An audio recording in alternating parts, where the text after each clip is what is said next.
അവിടെ വിവാഹൊരുക്കങ്ങളൊക്കെ ഏതുവരെയായി? ചുരുങ്ങിയ സമയം കൊണ്ട് ആൾക്കാരെയൊക്കെ ക്ഷണിച്ചു കഴിഞ്ഞു. അപ്പോ ഡ്രസ് എടുത്തോ? അതൊക്കെ രേവതിയുടെ ഇഷ്ടത്തിന് വിട്ടുകൊടുത്തു. ഡ്രസ്സിന്റെ കാര്യത്തില് അവൾക്കുള്ള അറിവൊന്നും എനിക്കില്ലല്ലോ. അവരായിട്ടൊന്നും ആവശ്യപ്പെട്ടില്ലെങ്കിലും എത്ര പവന്റെ സ്വർണം കൊടുക്കാനാ നിങ്ങളുടെ തീരുമാനം? ഒരു 25 പവന് അപ്പുറം ഒന്നും കൊടുക്കാൻ പറ്റില്ല മാഡം. 5 കൊല്ലം കഴിഞ്ഞ് കുറച്ചുകൂടി സഹായമൊക്കെ ചെയ്യണം.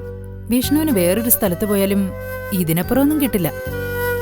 പഴം പച്ചക്കറി ബിസിനസ്സൊക്കെ സ്ഥിരമായിട്ട് കൊണ്ടു നടക്കാൻ പറ്റുന്നതാണോ? പിന്നെ അവനും പരമയോഗ്യനൊന്നും അല്ലല്ലോ.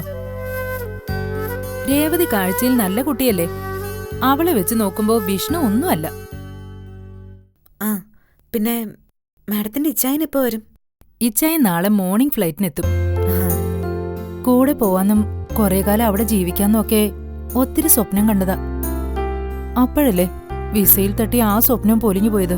വിഷമിക്കണ്ട, 3-4 മാസം കൊണ്ട് ആ പ്രശ്നം പരിഹരിക്കാവുന്നല്ലേ അന്ന് പറഞ്ഞത്. ആ അങ്ങനെ പ്രതീക്ഷിക്കാം. അതുവരെ നാട്ടിൽ നിൽക്കാനാ ഇച്ചായന്റെയും തീരുമാനം. മാഡത്തിന്റെ ഇച്ചായൻ ഇങ്ങോട്ട് വരുമോ? അതോർത്ത് അർച്ചന പേടിക്കണ്ട. തിരുവല്ലയിലാ ഇച്ചായന്റെ തറവാട്. ഇച്ചായന്റെ തറവാട്ടിലേക്ക് ഞാനും പോവും. 1 മണിക്കൂർ യാത്രയുണ്ടെങ്കിലും ബാങ്കിൽ വന്നു പോവാനാ പ്ലാൻ. പിന്നെ ഈ വീട് ഒഴിയാനാ ഇച്ചായൻ വിളിച്ചു പറഞ്ഞത്. അയ്യോ മാഡം, അപ്പം ഞാൻ... പേടിക്കണ്ട. അർച്ചനയോട് ഒന്ന് വന്നിട്ട് പോവാൻ ഞാൻ പറഞ്ഞത് അതുകൊണ്ടാ. വാടക ചീട്ട് അർച്ചനയുടെ പേരിലാക്കി തരാം. ഹൗസ് ഓണറെ ഞാൻ വിളിച്ചിരുന്നു. അത് നമുക്ക് ഇന്ന് തന്നെ ചെയ്യാം. പിന്നീട് അർച്ചനയ്ക്ക് വീട്ടുകാരെ കൂടി ഇങ്ങോട്ട് കൊണ്ടുവരികയും ചെയ്യാലോ. പിന്നെ അനിയത്തി ഈ നാട്ടിലേക്കല്ലേ കല്യാണം കഴിച്ചു കൊണ്ടുവരുന്നത്. അപ്പോ എല്ലാം കൊണ്ട് സൗകര്യമാവും. Thank you madam. ഞാനൊന്ന് ഫ്രഷ് ആയിട്ട് വരാം. നമുക്ക് ഉടനെ തന്നെ ഹൗസ് ഓണറെ വീട്ടിൽ ചെന്ന് കാണാം.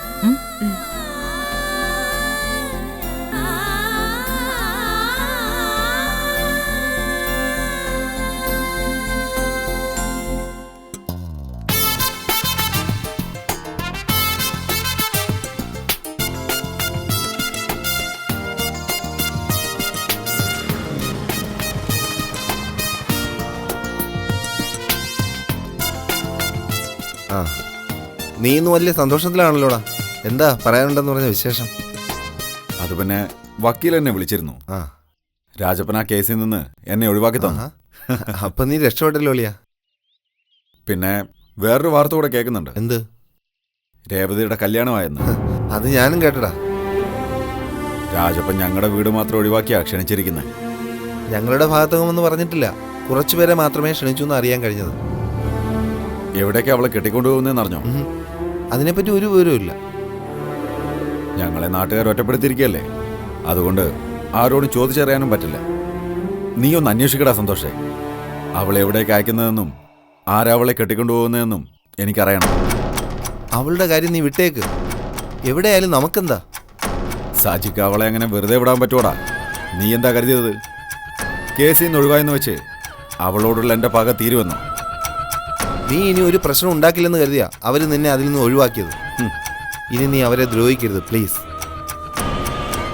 അവളുടെ ചേച്ചി അമ്മയുടെ കൺമുൻപിൽ വെച്ച് എൻ്റെ ചെകിടത്തടിച്ചത് മറക്കണമെങ്കിൽ സജി മരിക്കണം. എടാ സജി, നീ ഇനി വെറുതെ ഓരോ പ്രശ്നങ്ങൾ ഉണ്ടാക്കി വെക്കരുത്. അവളുടെ കല്യാണം നടക്കട്ടെ. അത് തന്നെയാണ് ഞാനും പറയുന്നത്. പക്ഷേ അത് നടന്നാലും അവളെ സമാധാനത്തോടെ ജീവിക്കാൻ ഞാൻ സമ്മതിക്കില്ല. അതെന്റെ വാശിയാ. സജിയാ പറയുന്നത്. അവളെ ഞാൻ തിരിച്ച് വീട്ടിൽ തന്നെ കൊണ്ടിരുത്തും.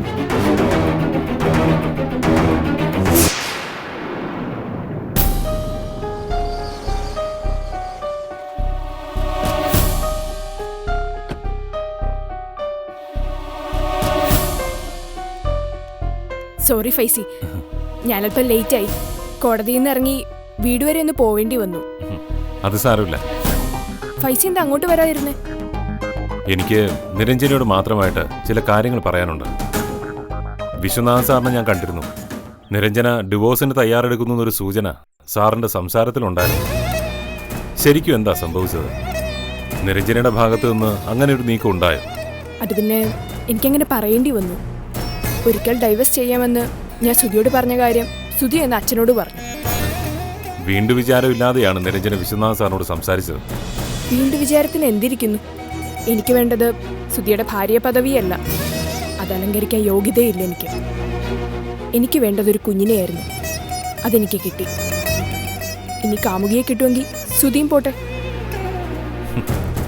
എത്ര എളുപ്പത്തിൽ താൻ മറുപടി പറഞ്ഞു.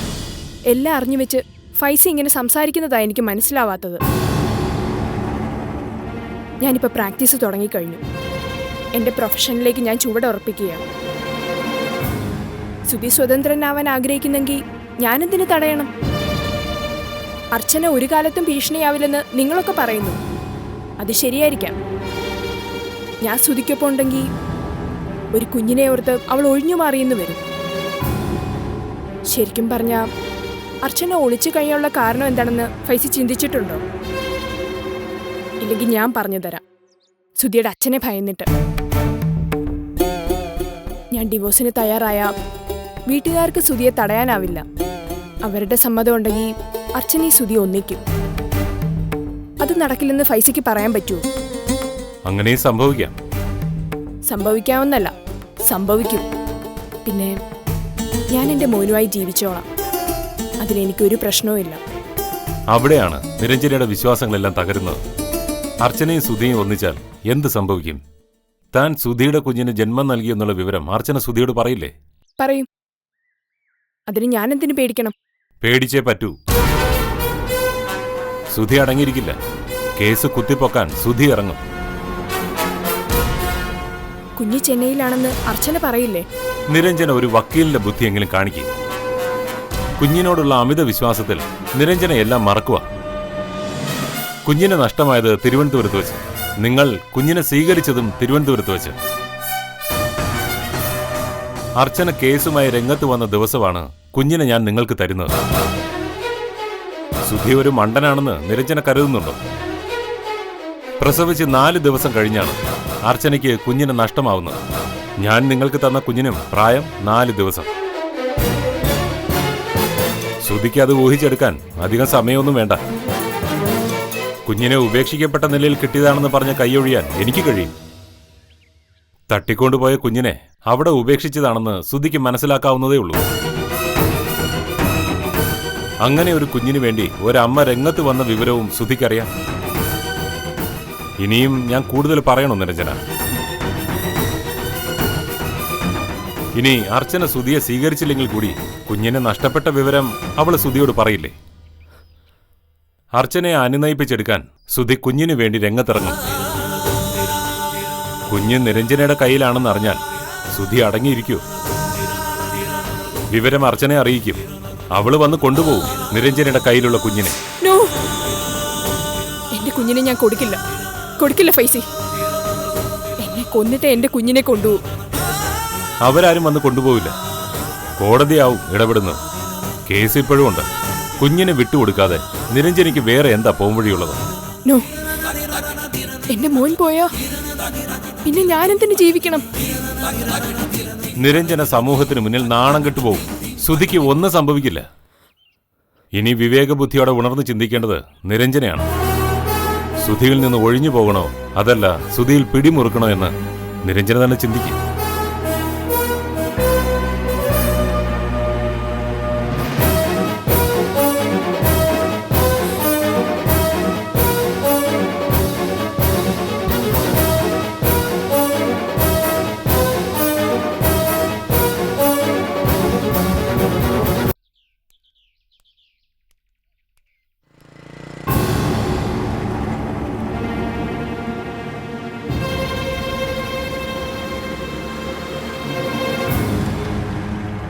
രേവതി നിന്നേ.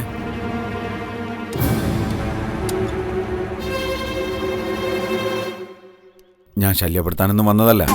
രേവതിയെ കണ്ടപ്പോൾ വണ്ടി ഒന്ന് നിർത്തിയെന്നേ ഉള്ളൂ. പിന്നെ കേസിൽ നിന്ന് തന്നെ ഒഴിവാക്കി തരുമെന്ന് കരുതിയതല്ല. സജിയുടെ അമ്മ അച്ചുവേച്ചിയെ കണ്ട് പറഞ്ഞതുകൊണ്ടാ അച്ഛനതിന് തയ്യാറായത്. ചെയ്തത് തെറ്റായിപ്പോയെന്ന് പിന്നീട് എനിക്ക് മനസ്സിലായി. അതിൽ പശ്ചാത്താപം തോന്നിയതുകൊണ്ടാ ചെവള വന്ന വിവരം ഞാൻ രേവതിയുടെ അച്ഛനെ വിളിച്ച് പറഞ്ഞത്. സജിക്ക് പശ്ചാത്താപം തോന്നിയെന്ന് പറഞ്ഞാ വിശ്വസിക്കാൻ ബുദ്ധിമുട്ടാ. എനിക്കതറിയാം. ഞാൻ എന്ത് ചെയ്താലും നിങ്ങളാരും അത് വിശ്വസിക്കില്ല. ഞാനതാരെയും ബോധ്യപ്പെടുത്താനും പോകുന്നില്ല. അതുപോട്ടെ, രേവതിയുടെ കല്യാണം ഉറപ്പിച്ചെന്ന് കേട്ടു. രേവതിക്കൊരു ജീവിതം കിട്ടുന്നതിൽ എനിക്ക് സന്തോഷമേ ഉള്ളൂ. പിന്നെ രേവതിയെ കെട്ടാൻ പോകുന്ന ആളുടെ പേരെന്താ? വിഷ്ണു. എന്താ ജോലി? സജി അതൊക്കെ അറിയുന്നത് എന്തിനാ? അയ്യോ, ഞാൻ മനസ്സിലൊന്നും വെച്ചല്ല ചോദിച്ചത്. ഞങ്ങളെ മാത്രം രേവതിയുടെ അച്ഛൻ കല്യാണം ക്ഷണിച്ചില്ല. അങ്ങനെ നാടടക്കി ആരെയും ക്ഷണിച്ചിട്ടില്ല.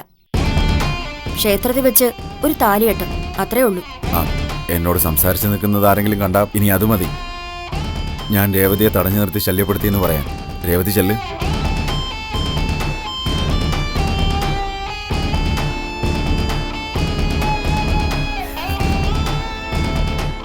വിഷ്ണു, അപ്പൊ അതാണ് അവന്റെ പേര്.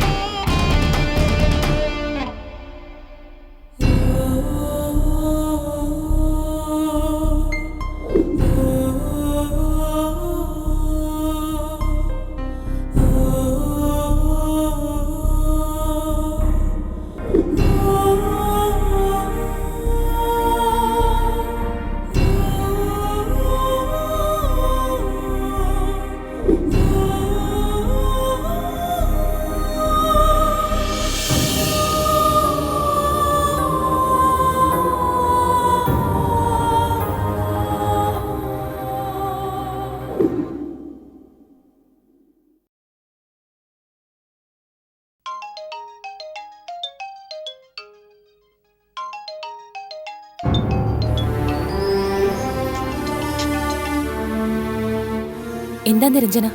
ഫൈസിയെ കാണാൻ വന്നത് സ്നേഹ കൂടി അറിഞ്ഞിട്ടല്ലേ? അതെ. എന്നെ കണ്ടിട്ട് ഫൈസി എന്തു പറഞ്ഞു? ഫൈസി ഇങ്ങ് എത്തിയിട്ടില്ല. വരാൻ പോകുന്ന അപകടം ഞങ്ങളെക്കാൾ നന്നായിട്ട് നിനക്കറിയാം. നീയായിട്ട് അതിന് വഴി വെച്ചു കൊടുക്കുക. അതൊന്ന് ഓർമ്മപ്പെടുത്താൻ മാത്രമാണ് ഫൈസി വന്നത്. ഫൈസി പറഞ്ഞപ്പോഴാണ് ഞാൻ അതേക്കുറിച്ച് കൂടുതൽ ചിന്തിച്ചത്. ഫൈസി പറഞ്ഞ ഓരോ വാക്കും സത്യമാണ്. ഞാനത് തിരിച്ചറിയുന്നു. ഞാൻ സുധിയുടെ ഭാര്യയായി സുധിക്കപ്പോൾ ഉണ്ടെങ്കിൽ ഒരിക്കലും സുധിക്കൊന്ന് സംസാരിക്കാനുള്ള സന്ദർഭം പോലും അർച്ചന കൊടുക്കില്ലെന്ന് എനിക്ക് തോന്നുന്നത്. അതിലൊരു സംശയവും. സുധി അർച്ചനയെ കണ്ടെത്തും. പക്ഷേ മനസ്സ് തുറക്കാൻ ശ്രമിക്കാത്ത കാലത്തോളം നിരഞ്ജന പേടിക്കേണ്ട കാര്യമേ ഇല്ല. ഞാനും അങ്ങനെ തന്നെ വിശ്വസിക്കുന്നു. വിശ്വസിക്കണം. അതാണ് യാഥാർത്ഥ്യം. അന്ന് വേണ്ടാത്ത അർച്ചനയ്ക്ക് സുധിയെ ഇപ്പൊ എന്തിനു വേണം? ഭർത്താവും ഒരു കുഞ്ഞിന്റെ പിതാവുമാണ് അർച്ചനയ്ക്കിന്ന് സുധി. എന്താ നിന്റെ തീരുമാനം? ഇനിയും ആ പഴയ നിലപാടിലാണോ നീ? ഒരിക്കലുമല്ല. സ്വയം ഒഴിഞ്ഞു പോവാമെന്നോ ഡിവോഴ്സിന് തയ്യാറാണെന്നോ ഇനി ഞാൻ സുധിയോട് പറയില്ല. അങ്ങനെ ചിന്തിച്ചുറപ്പിക്കും. ഞാനിത് ഉറപ്പിച്ചു കഴിഞ്ഞു. സുധിയുടെ ഭാര്യയെ ഞാൻ, സുധിയുടെ കുഞ്ഞിന്റെ അമ്മ. കുഞ്ഞെന്റേതല്ലെന്ന് പറയാൻ ഇനി സുധിക്ക് പോലും കഴിയില്ല. ഞാൻ കുഞ്ഞിനെ പ്രസവിച്ചതിന് തെളിവുകളുണ്ട്. അവന്റെ ബർത്ത് സർട്ടിഫിക്കറ്റ് വരെ ഞാൻ ഉണ്ടാക്കി വെച്ചിട്ടുണ്ട്. ഇനി ഞാൻ എന്തിനു സുധിയെ വിട്ടു പോണം? സുധി ഇനി എങ്ങനെ ജീവിച്ചാലും സുധിക്കൊപ്പം ഞാനും മോനും ഉണ്ടാവും. ഇതുവരെ തികഞ്ഞ അപകർഷതാബോധത്തിൽ ഞാൻ ജീവിച്ചു. എനിക്കൊരു കുറവും ഇല്ലെന്ന് സുധി തന്നെ തെളിയിച്ച നിലയ്ക്ക് ഇനി ഞാൻ ദുർബലയല്ല. ഇനി ഏത് കൊടുങ്കാറ്റ് വന്നാലും ഞാൻ പതറിപ്പോവില്ല. സുധിയുടെ ഒരു നീക്കത്തിനും എൻ്റെ മൗനാനുവാദം ഉണ്ടാവില്ല. എൻ്റെ കുഞ്ഞിനെ ഞാൻ ആർക്കും വിട്ടുകൊടുക്കേയില്ല. സുധിയല്ല, എൻ്റെ കുഞ്ഞ് എനിക്ക് വലുത്. നേരത്തെ നിരഞ്ജന സുധിയിലൊരു അവകാശം ഉണ്ടാക്കി വെച്ചെങ്കിൽ ഇന്നിങ്ങനെ പറയേണ്ടി വരില്ലായിരുന്നു. ഇപ്പോഴും വൈകിട്ടൊന്നുമില്ല സ്നേഹ. സുധിയുടെ ജീവിതത്തിൽ ഞാൻ പിടിമുറുക്കി കഴിഞ്ഞു. ഇനിയുള്ളത് ജീവൻ മരണ പോരാട്ടമാണ്. ശരി, നീ വെച്ചോ.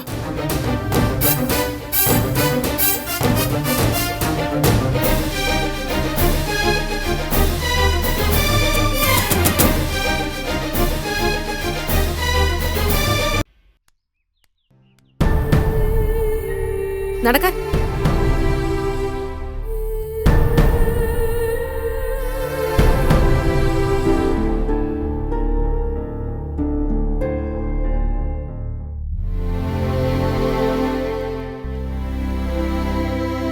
കാർത്തിച്ചി, സുഖല്ലേ? സെല്ലിന്ന് ഇറങ്ങിന്ന് വെച്ച് നല്ല സുഖമൊന്നും ആയിട്ടില്ല. ഇന്നലെ രാത്രി കുറച്ച് പ്രശ്നങ്ങളൊക്കെ ഉണ്ടാക്കി. ഞാൻ ചേച്ചിയോട് പറഞ്ഞതല്ലേ അടങ്ങി ഒതുങ്ങി ഇവിടെ കഴിയണോന്ന്. പ്ലേറ്റ് കൊണ്ട് കൂടെ ഉണ്ടായിരുന്ന മറ്റൊരു പേഷ്യന്റിന്റെ തലക്കടിച്ചു. ശ്ശോ. ഞാൻ എന്തൊക്കെയാ കാർത്തു ചേച്ചി കേൾക്കുന്നേ? സാമുവൽ സാർ വേണ്ടെന്ന് പറഞ്ഞിട്ടാ, അല്ലെങ്കിൽ അപ്പൊ തന്നെ കൊണ്ടുപോയി സെല്ലിൽ അടച്ചേനെ.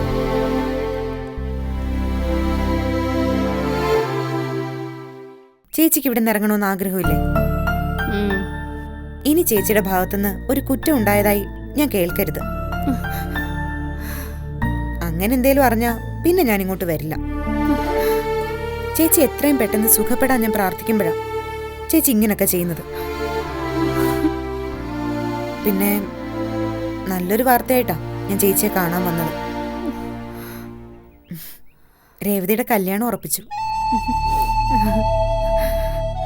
പയ്യൻ ഈ നാട്ടുകാരന്. ഇന്ന് ഞാൻ നാട്ടിലേക്ക് പോവും.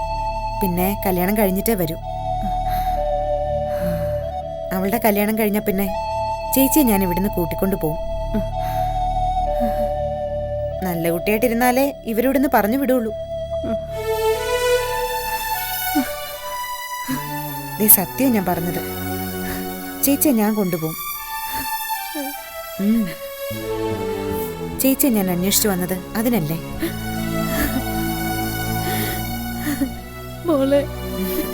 കാർത്തിച്ചി,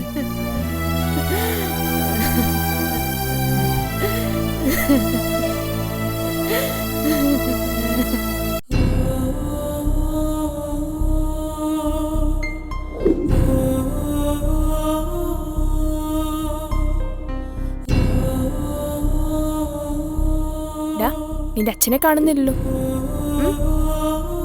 ബാബയ്ക്ക് ഉറക്കം വരുന്നോ? വാ, ബാബ പാടിത്തരാട്ടോ.